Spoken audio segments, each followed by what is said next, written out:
Locked on Longhorns, the show. Jonathan Davis, your host. Today's episode of Locked on Longhorns is brought to you by LinkedIn. And on today's episode of Locked on Longhorns, we have to talk about the Texas Longhorns losing to the Texas Tech Red Raiders in a game they definitely should have won on Saturday. But before we talk about the Texas Tech game specifically, we have to paint the Steve Sarkisian era with a broader paintbrush, at least thus far. So in the first 16 games in the Steve Sarkisian era, Texas is 7-9. They have held a halftime lead in 5 of those 9 losses. They've held a fourth quarter lead in 5 of those 9 losses. They've had double-digit leads in 4 of those 9 losses. Rod Babers continues to say, these numbers were from Rod Babers, Texas is winning the battle of game plan and preparation, but they are losing the battle of adjustments. I love Sark, and I'm definitely not calling for his job, but numbers don't lie, and those numbers are very concerning. Let's talk about the Texas Tech game specifically. Texas lost 37-34 in overtime. And one thing I've been beating the table for since the offseason, I came out with the episode, and I talked about time of possession, how time of possession was the most important stat for the Longhorns in 2021. And it was something they were going to have to pay more attention to in 2022. Now, I know that there's context that can be put behind time of possession at times, and Sark does have a quick strike offense. You know, Sark wants to score quickly, and so there's times where you can get away with time of possession if you're scoring touchdowns. But time of possession hasn't been friendly to Sark in his tenure at the University of Texas. So last season in 2021, Texas went 5-7, but they were 1-7 when they lost the time of possession battle. So all 7 of their losses in 2021, they lost the time of possession battle. And then there was an anomaly game against Rice, which they won 58-0, but lost the time of possession battle. In 2022, they have lost the time of possession battle 3 times. They're 2-2 in those games. In 16 total games, Sark has lost the time of possession battle 11 times. In 16 total games at Texas, Sark has lost the time of possession battle 11 times. 11 out of 16. Not great. Sark's record when he loses the time of possession battle, 3-8. Not great. Those 3 wins when he loses the time of possession battle, Rice, ULM, and UTSA. Not great. A huge reason why they lost this game was because the defense was on the field for 100 plays, and time of possession and the offense not being able to keep the ball and sustain long drives plays a part in that. But also, it plays a part into why this offense bogs down in the second half. Because as we'll talk about in a little bit, once Sark gets off his opening script, the creativity in the play calling takes a huge dip. And there's a reason that I just mentioned those numbers. You've blown 5 fourth quarter leads, 5 second half leads, and 4 double-digit leads. Because you're losing the time of possession battle in almost 70% of the games that you're playing. Play calling, we're going to stick with Sark, has been another issue for me, and I think a reason they lost on Saturday to Texas Tech. Now, Sark, I think, is still a top 5 play caller in college football. And the things that he does with his opening script are beautiful. They're a behold to watch. And I thought offensively, at least while Quinn Ewers was in the game, he called a masterful game against Alabama. But it seems like Sark is losing his fastball a little bit after these opening scripts. And when you look at it against Texas Tech, they came out and scored in 3 plays on a broken play to Keelan Robinson. They came back, I think, 2 or 3 drives later with a broken play to Xavier where he was wide open. But after that, we didn't see much creativity. We didn't see much to write home about. And let's talk about this Wildcat. This Wildcat has been wildly, no pun intended, ineffective. And I agree with the Wildcat. I think the Wildcat can be very useful if you're going to use it to its fullest capacity. As many times as they've ran the Wildcat this season, they have yet to throw the ball out of it. If I know that, and Sark knows that, then I'm sure the defense knows that as well. And that's why Texas Tech did such a good job stopping it. You're running the Wildcat all of these times, but you're running it inside every single time. It's easy to stop. The purpose of the Wildcat is to change the numbers in the offense's favor. But if you split Hudson Card out wide and everybody in the world knows you're not going to throw it to Hudson Card, with Roschon Johnson, who was recruited to Texas to play quarterback, you can see on film the defender is literally leaving Hudson Card and coming to the box.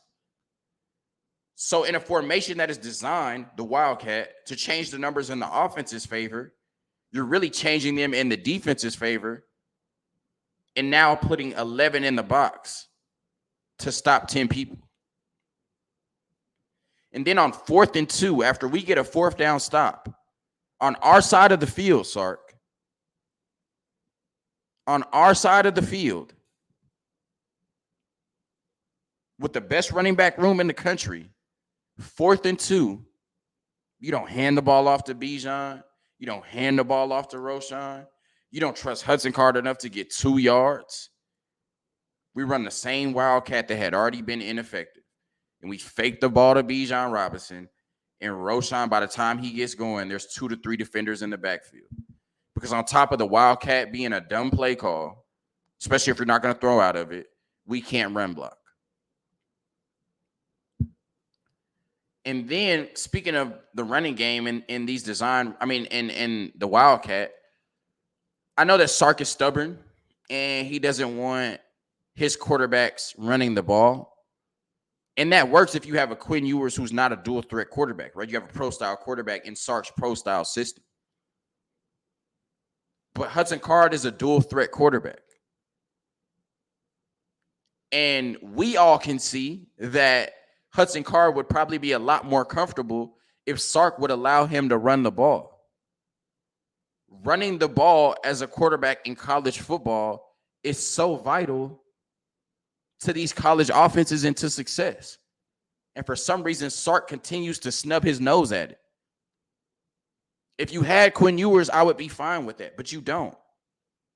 And Sark is telling us that he doesn't trust Hudson Card by his play calling, which gets crazy conservative when Hudson Card gets in the game, or like in this game in the second half.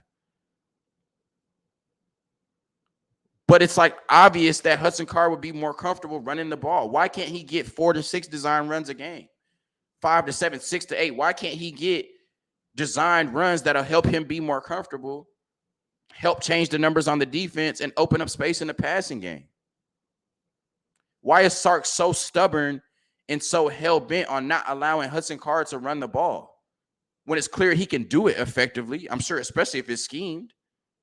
And it would give him more confidence. Stop trying to fit a square peg into a circle, Sark, or a round hole. It's obvious that Hudson Card is not 100% comfortable in this pro-style system. And while he's your quarterback, you have to do whatever it is to make him comfortable and win football games. And so instead of forcing Hudson Card to acquiesce to you in what you do, why not meet your quarterback halfway and do what makes him comfortable? And Sark, you're supposed to be a top 5 play caller in college football. You're telling me you can't find a way to utilize Brennan Thompson?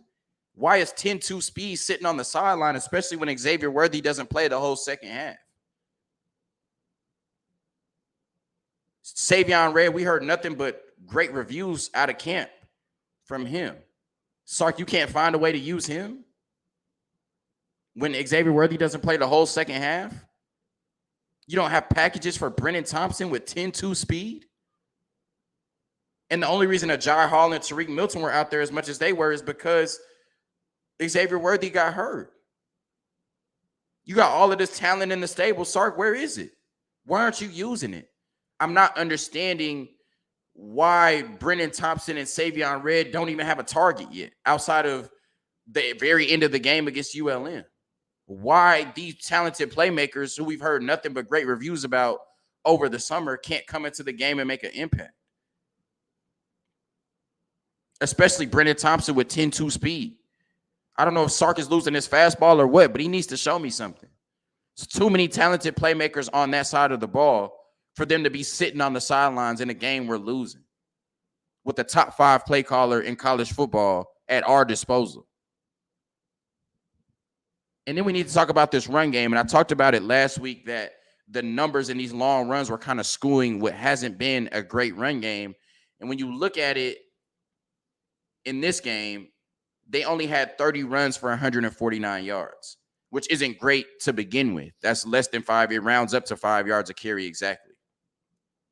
If you take away their longest runs, and I know what you're thinking, why take them away? They did it, but it's to show that we have great running backs and great runners. And every once in a while, they're going to break off a long run. But outside of that, the run game has not been great. You take away a 40-yard run by Bijan Robinson. You take away a 22-yard run by Hudson Card. And they averaged 3.1 yards per carry against Texas Tech on Saturday.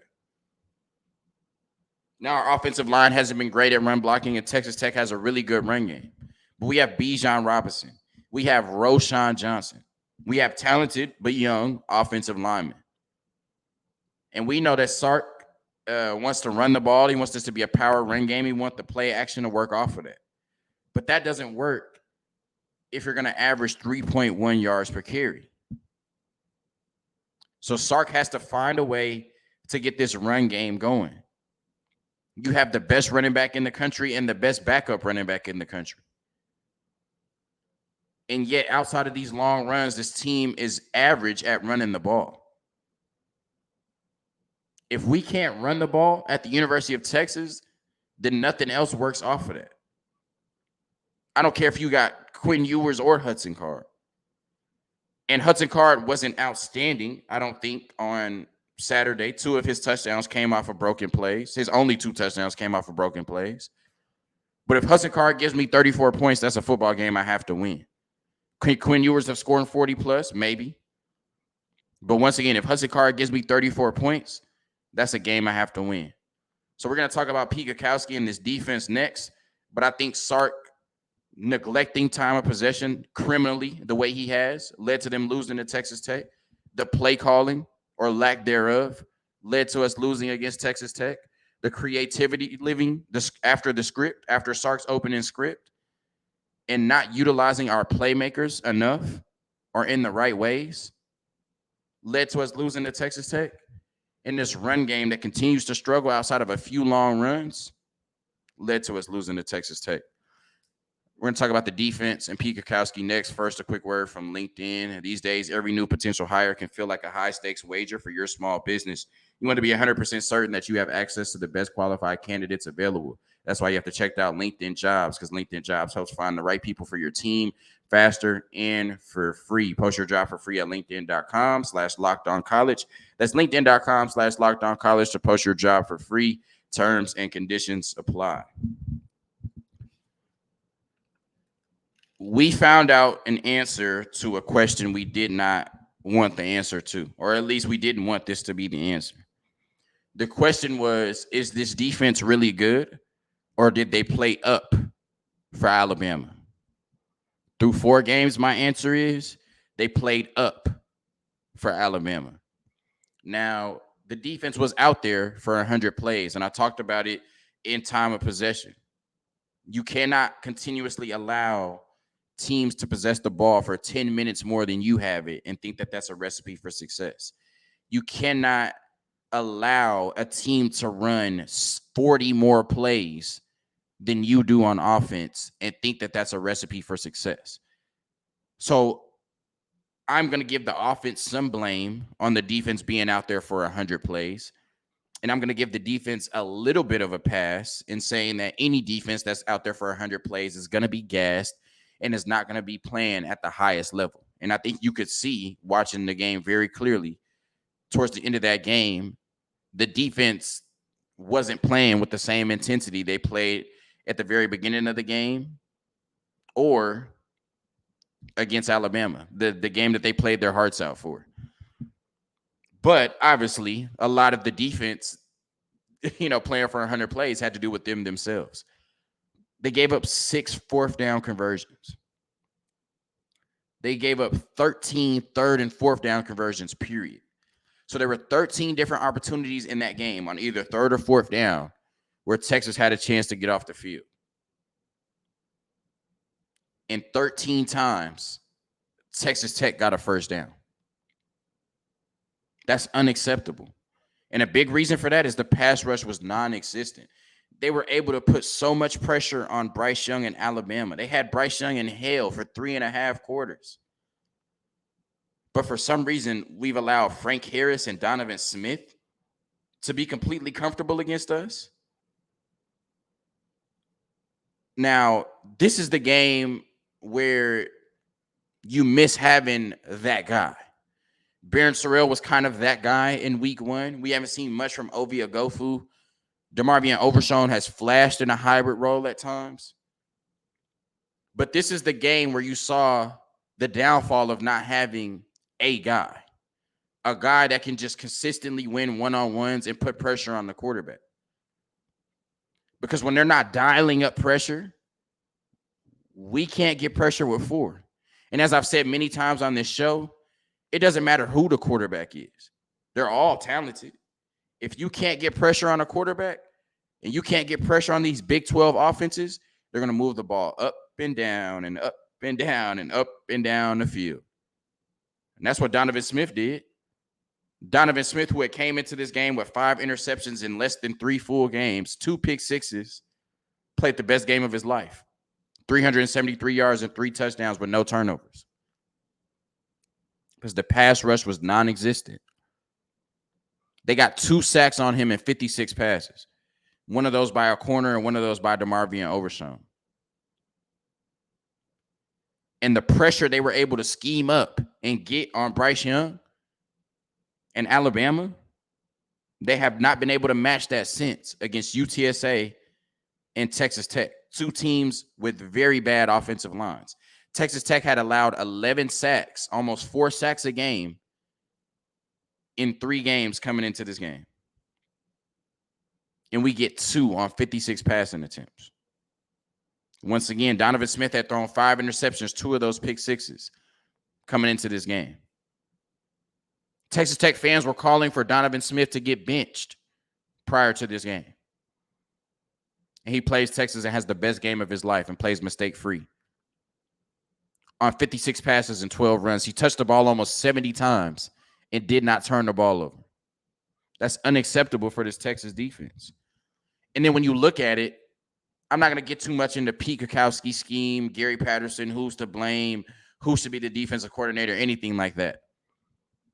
But when I look at it, why were there so many easy completions? And this is something we talked about last year that reared its head in this Texas Tech game again. It doesn't take a rocket scientist to look at it and see it's 3rd and 7. Why are y'all playing 10 yards off the receiver or 10 yards away from the line of scrimmage? All these Texas Tech receivers were doing were just sitting down at the sticks, getting first downs. And then Pete Kwiatkowski wants to play this bend but don't break defense, but y'all are breaking because y'all can't tackle consistently. So that's not even working. But you allow 13 conversions on 3rd and 4th down. At some point, you have to be more aggressive and come at them, play the sticks, put pressure on them, heat them up. And I get they tried a lot of different things that didn't work in this game. But they allowed Donovan Smith, who once again Texas Tech fans were calling for him to be benched before the game. They allowed him to be completely comfortable. They allowed them to convert 13 times on 3rd and 4th downs. And this Texas Tech offense thrives on tempo, something they couldn't get going last week against NC State because they couldn't get first downs. But we're allowing them to convert on 3rd down. We're allowing them to convert on 4th down. And they just keep moving the ball up and down the field. They didn't have a bunch of explosive plays. I think they had 3 out of 56 passes, like 3 of them went for over 20 yards. That's not a huge ratio, but they continue to get first downs. He only averaged like 5.9 yards of completion. He's just sitting there taking what the defense gives him. And they're just sitting back playing soft zones, allowing them to convert. And you're trying to bend but don't break. But you keep allowing them to get into the red zone. You keep allowing them to get close to the end zone. They're going to punch it in, which they did, and that's why Texas lost. So a million reasons why this Texas team lost. on Saturday. Defensively, they weren't aggressive enough, allowed too many first downs, played off of the receivers, didn't get pressure on a quarterback that struggles under pressure, didn't force a quarterback to turn the ball over that struggles with turnovers. And I already talked about all of the offensive deficiencies that they had. So after, a quick word from the Longhorn real estate team, we'll kind of sum all of this up. I hate talking about this team losing, and hopefully I don't have to talk about them losing again for a while. But once again, after a quick word from the Longhorn real estate team, we'll kind of sum all of this up and say what they need to do against a tough West Virginia team coming to Austin on Saturday. Dwell in Austin and Hill Country Mortgages have combined to make your Longhorn real estate team.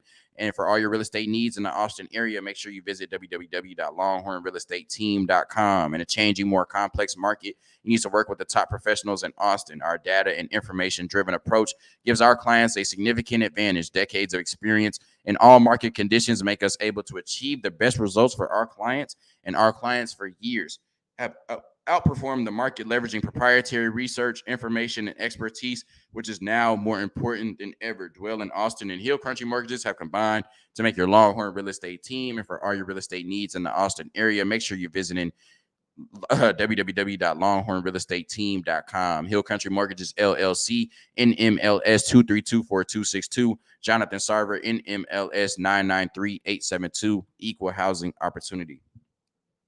So Longhorn Nation, I don't want to fire Sark. I don't want to fire Pete Kwiatkowski. I don't want to make Gary Patterson the defensive coordinator. I don't want to get rid of Sark's play calling opportunities. I don't think that we should replace anybody on the offensive line. I think that these problems can be fixed. I do think we need Quinn Ewers back at quarterback, and I think Quinn Ewers will play against West Virginia. I thought he was going to play against Texas Tech, and that's the reason I predicted, Texas by double digits. But I definitely think Quinn Ewers will be back. But I love Sark, but the numbers haven't been great. As I've said, he started off 7-9 in his first 16 games. He's lost a time of possession battle 11 times in his first 16 games, and he's blown, I guess, 5 double-digit leads or 4 double-digit leads. I can't remember it off the top of my head, but in half of the games he's lost, Texas has dominated in the first half. And when you look at Sark's 7 wins since he's been at the University of Texas, stop me if they sound underwhelming. Rice, Louisiana Monroe, Louisiana Lafayette, TCU, Texas Tech, UTSA, and Kansas State. In all of our biggest or toughest matchups, Oklahoma, blown double-digit lead. Oklahoma State, blown double-digit lead. Baylor, blown double-digit lead. Texas Tech this year, blown double-digit lead. Once again, I love Sark, and I think he's the right head coach to take this football team to places they haven't been in a while. I think we've seen better development, and I think we've seen better talent acquisition, especially in the right places, than we've seen in a while. Sark has already proved to be an A-plus recruiter. What he has not yet proved is that he can be an A-plus head coach. And this loss to Texas Tech was a setback because now 16 games in the Steve Sarkisian era, the defining moment of our head coach is almost beating Alabama. And I guess Sark wants to walk around with swagger, and he wants to talk to the media how he wants to talk to, and he wants to run his program how he wants to run, and be snarky and be sassy and all of that. And I support it as long as you're winning games. Because we have to take a step back and say these first 16 games for Steve Sarkisian after this loss to Texas Tech, as much as I love Sark, haven't been great. And at the end of the day, you're judged on wins and losses. Sark is an A-plus recruiter. Is he an A-plus head coach? We'll find out over the next 8 games. Thank you for tuning in to another episode of Locked On Longhorns, your daily #1 source for all things Texas athletics, part of the Locked On Podcast Network, your team every day. We lost to Texas Tech. Now let's go get a win against West Virginia. Hook 'em. Peace.